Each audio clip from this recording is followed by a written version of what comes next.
Good morning guys! Welcome to my vlog. Welcome to RJ's Family Vlog. Andito po tayo ulit sa RJ Farm. Silipin natin ang ating mga ubas na napa-viewing natin last week. Eto na po sila guys. Yung ate po mga Black Rivier wala na po, naubos na. Yan guys, nakikita nyo.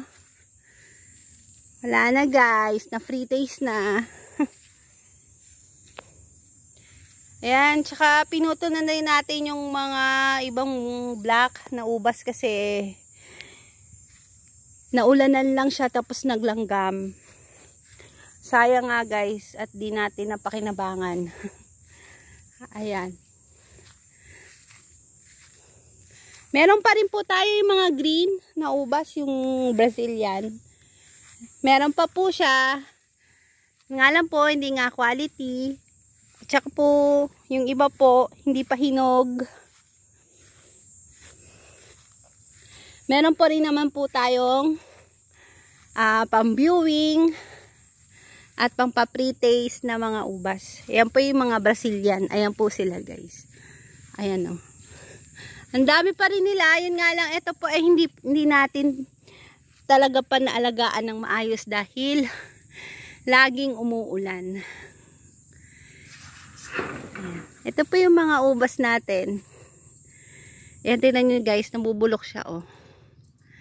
Sa ulan siya, nabubulok. Pero ito, matitikman naman natin siya. Ayan. Sa mga pupunta po, ayan, meron pa rin po tayong viewing ng ubas. Magpalit na rin kayo ng profile pic nyo pag nandito po kayo sa ubasan. Ayan. Marami pa naman po ang ating Brazilian variety na grapes. Yan. Meron pa rin po tayong pang pictorial. Yan. Madali po kasing kapitan yung mga Brazilian lalo na pag umuulan. Ganyan po itsura nila yung nagbabatik-batik. Yan guys. Kasi ito naman po yung ating native cranberries. Yan, patuloy po siyang namumulaklak ang ating mga native cranberries. Ayan po.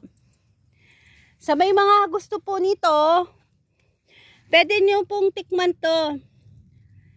Ayan. Pampa-cleansing din po ito. Antioxidant din po ang ating mga cranberries. Yun nga na po ang ating mga cranberries. Kung nakikita nyo po ganito kulay, hindi pa po talaga siya hinog. You see yung half niya, white pa. So, ang pinakahinog po ng ating mga native cranberry is dark red. O sa sobrang pagka-red niya, parang nagiging purple red na siya. Ganun po ang hinog niya. Ayan guys, so ang dami nating mabunga talaga yung mga cranberry ngayon, season nila. Ayan. Yan ang mga makikita nyo dito muna sa RJ's Farm. Siguro po by next week, pahinog na rin po ating ulit na mga mulberry. Magre-ready na naman po tayo for picking by next week. Ayan. Magpo-post po kami sa page ng RJ Farm. Follow nyo na lang po and subscribe ang aming page na RJ Farm para alam nyo po kung kailan kami mag-open ulit. Yan lamang po ang ating update dito sa RJ's Farm. Bye guys!